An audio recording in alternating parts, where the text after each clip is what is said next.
तो पेरेंट्स, हमने अब तक जो देखा वो स्टूडेंट की रियल सिचुएशन थी, जिसमें से अभी काफ़ी सारे स्टूडेंट्स पसार होते जा रहे हैं और प्रॉब्लम भी फेस कर रहे हैं, फेलियर्स भी फेस कर रहे हैं। तो अगर इसमें से पास नहीं होना है, if we want to go with the very straight way to achieve our result, what should we do? It's a very easy way. पहले से ध्यान रखना है। हम यहाँ पे कुछ स्टेप्स के बारे में चर्चा करेंगे जो स्टूडेंट्स को और पेरेंट्स को दोनों को ध्यान में रखना चाहिए to achieve very good result in competitive exam. जब 10th की एग्ज़ाम ख़त्म होती है, उसके बाद स्टूडेंट्स शुड नो कि उसको कौन से बेसिक कॉन्सेप्ट्स की क्लैरिटी नहीं है।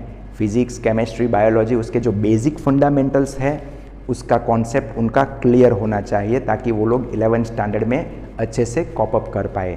पेरेंट्स शुड ऑल्सो नो कि मेरे बच्चे में कहाँ कहाँ खामियां हैं, तो वो सब्जेक्ट उनका तभी क्लियर कर लेना चाहिए, उसका बेसिक कॉन्सेप्ट्स तभी क्लियर कर लेना चाहिए ताकि वो लोग 11th अच्छे से चालू कर पाए। साइंस स्ट्रीम में एडमिशन लिया है तो सीरियस होना पड़ेगा, स्टडी सेंट्रिक बनना पड़ेगा। मुझे घूमने जाना है, मुझे मूवी देखने जाना है, मुझे शादी में जाना है, मुझे मामा के यहाँ पे जाना है, ये सब साइंस स्टूडेंट में नहीं चलेगा क्योंकि काफ़ी सारा सिलेबस होता है। As we discussed earlier, 10th में 16 चैप्टर होते हैं, 11th में मोर देन 50 चैप्टर्स होते हैं, वही साइंस है। तो समझिए कि हाई लेवल का स्टडी है तो उसको प्योरली स्टडी सेंट्रिक बनना पड़ेगा, विज़न ओरिएंटेड बनना पड़ेगा। आगे हमने कंपटीशन देखा, उनको कितने मार्क्स लाने पड़ेंगे वो तय है। अगर वो मार्क्स नहीं आएंगे तो उसको सीट नहीं मिलेगा, तो उसका विज़न फिक्स्ड है। तो वो विज़न को हासिल करने के लिए, वो ड्रीम को हासिल करने के लिए, वो मार्क्स को हासिल करने के लिए उसको क्या करना पड़ेगा, कौन से लेवल की तैयारी करनी पड़ेगी, कितने घंटे पढ़ाई करनी पड़ेगी, ये सब वेल ऑर्गेनाइज्ड टाइम टेबल उसको बनाना पड़ेगा और डे टू डे उसको इम्प्लीमेंट करना पड़ेगा।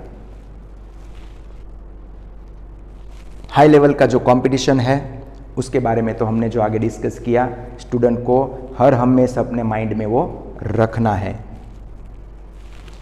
जब भी क्लास में कोई भी लेक्चर चलता है, कोई भी सब्जेक्ट है, तो जो भी चल रहा है उसको थॉरोली पढ़ना है, रीड करना है, राइटिंग प्रैक्टिस करनी है, टेस्ट्स देने हैं, ग्रुप डिस्कशन करना है, क्विज में शामिल होना है, इंटरेक्टिव बनना है, टीचर्स के साथ बातें करनी है, अपने अच्छे फ्रेंड्स के साथ बातें करनी है, कोई अच्छे एजुकेशनिस्ट है तो उनसे बातें करनी है और अपने जो जो कॉन्सेप्ट्स है वो क्लियर करते जाने हैं। कहीं पे भी कुछ डाउट आ रहा है तो वो doubt eight the same time they should solve with related teachers. तो ये सब नेचर अगर स्टूडेंट रखेंगे तो उनका कोई भी कॉन्सेप्ट, कोई भी टॉपिक, कोई भी चैप्टर ऐसा बाकी नहीं रहेगा कि उसमें वो कुछ ना जानता हो। उसका लॉजिक एकदम अच्छे से डेवलप होता जाएगा, उसका नॉलेज एकदम बढ़ता जाएगा। फिर वो चैप्टर में से अगर कोई भी कुछ भी क्वेश्चन पूछेंगे तो उसको उसका आंसर पता होगा क्योंकि उसने समझा है, उसने उसको डिटेल में देखा है, उसकी राइटिंग प्रैक्टिस की है, उसकी टेस्ट दी है। तो ऐसे उसके कॉन्सेप्ट्स जो क्लियर हो गए ना, वो लास्ट टाइम तक, लॉन्ग टाइम तक वो कभी भी उसके माइंड में से इरेज नहीं होंगे। उसको जब भी पूछेंगे उसको वो आएगा क्योंकि नीट और JEE के एग्ज़ाम जब देखे ना तब 11th और 12th दोनों का सिलेबस आएगा, वो दोनों का सिलेबस मिक्स होके इसका क्वेश्चन पेपर बनता है। तो ये सब उसको याद रखना है, उसकी मसल्स मेमोरी में भी उसको वो सब स्टोर करना है, राइटिंग प्रैक्टिस कर करके।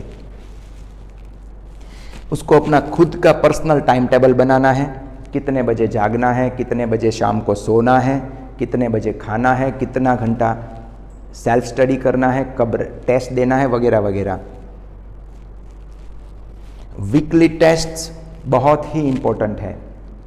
कई सारे बच्चे कॉन्सेप्ट क्लैरिटी नहीं है, उसकी वजह से वीकली टेस्ट से दूर भागते हैं, वो कभी भी नहीं करना है। पेरेंट्स को खास ध्यान रखना है कि वीकली टेस्ट कंपलसरी अपना बच्चा देना चाहिए। अगर वो वीकली टेस्ट देंगे ना तो ही हमें पता चलेगा कि वो कहाँ कहाँ पे प्रॉब्लम फेस कर रहे हैं। अगर वो शाय टेंडेंसी के हैं तो बोल नहीं पाएंगे, मगर टेस्ट देंगे उसमें हमें पता चल जाएगा कि उसमें अभी भी कॉन्सेप्ट क्लैरिटी नहीं है। तो वो प्रॉब्लम को हम at the same time when it arise we can solve it and we can go head accordingly.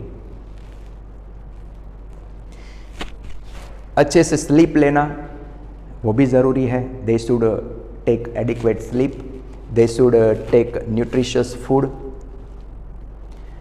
And अगर कहीं पे कुछ कन्फ्यूज़न है, जैसे आगे हमने चर्चा की, कन्फ्यूज़न है तो शेयर करना ही चाहिए। रिलेटेड टीचर के साथ शेयर करेंगे, पेरेंट्स के साथ शेयर करेंगे तो वो दूर होगा। वो जो उसका प्रॉब्लम है वो तुरंत ही दूर हो जाएगा और वो ईजिली आगे बढ़ पाएंगे। ऐसे ही करते करते वो आगे बढ़ेंगे।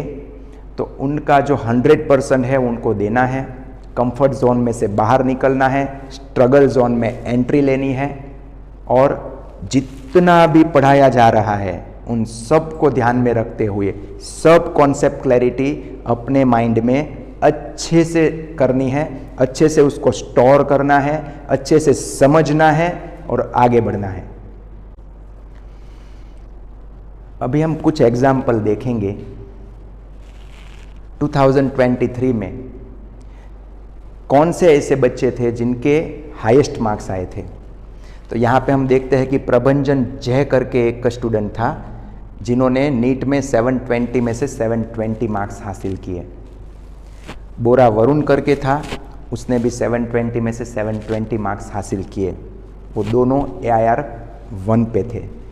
अभी मैं आपको बताऊं कि इन बच्चों का इंटरव्यू नेट पे अवेलेबल है। आप देखेंगे तो पता चलेगा कि ये दोनों लड़के के मम्मी पापा गवर्नमेंट टीचर्स थे। ये दोनों बच्चे डेली के मोर देन 15 आवर्स की पढ़ाई करते थे।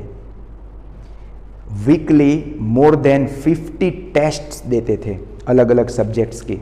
सोचिए, अभी हम शायद 4 या 5 टेस्ट देने में भी घबराते हैं, ये बच्चे मोर देन 50 टेस्ट्स देते थे। ऐसे करते करते उन्होंने 11th स्टैंडर्ड और 12th स्टैंडर्ड दोनों ख़त्म किया और वो 2 ही साल के बाद जब नीट का एग्ज़ाम दिया तो उन्होंने ये स्कोर हासिल किया विदाउट टेकिंग एनी ड्रॉप। आप सोचिए कि ये दोनों जो बच्चे हैं उन्होंने कैसी तैयारी की होगी। ऐसा ही लिस्ट आगे बहुत बड़ा है। काफ़ी सारे ऐसे बच्चे हैं जो 700 के ऊपर मार्क्स लाते हैं और वो अच्छे से अच्छी जो सीट्स होती है उसको हासिल करते हैं, मगर उसमें उनकी खुद की बहुत अच्छी सी पढ़ाई होती है। उनका स्टडी सेंट्रिक नेचर होता है। वो हमेशा स्टडी सेंट्रिक होके बस अपने ही काम पे फोकस करते हैं और जब भी प्रॉब्लम अराइज होता है तो शेयर करते हैं, टीचर्स के साथ इंटरेक्टिव होते हैं, राइटिंग प्रैक्टिस करते हैं, टेस्ट्स देते हैं और खुद को बार बार जांचते हैं। जहाँ पे तकलीफ़ होती है वहाँ पे eight the same time discuss करते हैं और अपने प्रॉब्लम का सॉल्यूशन ढूंढते हैं और आगे बढ़ते जाते हैं। तो पेरेंट्स और स्टूडेंट्स, मैं यही कहना चाहूँगा कि इसमें कोई रॉकेट साइंस नहीं है। ये दोनों एग्ज़ाम इतने हार्ड नहीं है। अगर आप इसको उसके वे से तैयारी उसकी करोगे तो अगर आप वो लेवल का सीरियसनेस रखोगे, वो सीरियसनेस के साथ आप आगे बढ़ोगे, डेली का डेली आप काम ख़त्म करते जाओगे, डेली का डेली जो भी चैप्टर्स चलते हैं, जो भी टॉपिक्स चलते हैं वो कॉन्सेप्ट क्लैरिटी करते जाओगे, डाउट जब भी आता है तो डाउट का सॉल्यूशन करते जाओगे, इंटरेक्टिव नेचर रखोगे, सबके साथ डिस्कशन करते जाओगे, राइटिंग प्रैक्टिस टाइमली करोगे, टेस्ट्स वगैरह देते जाओगे। तो इसका जो वे है उसको आप फॉलो करोगे तो to get that result is very easy, otherwise it will be harder for you. तो आपको क्या करना है कि इजी रास्ता अपनाना है, बस थोड़ा सा सीरियस बनना है और आगे बढ़ना है। So wish you best of luck for upcoming exams and please be serious, be study centric and achieve your goal, give your best, do your best. Thank you very much.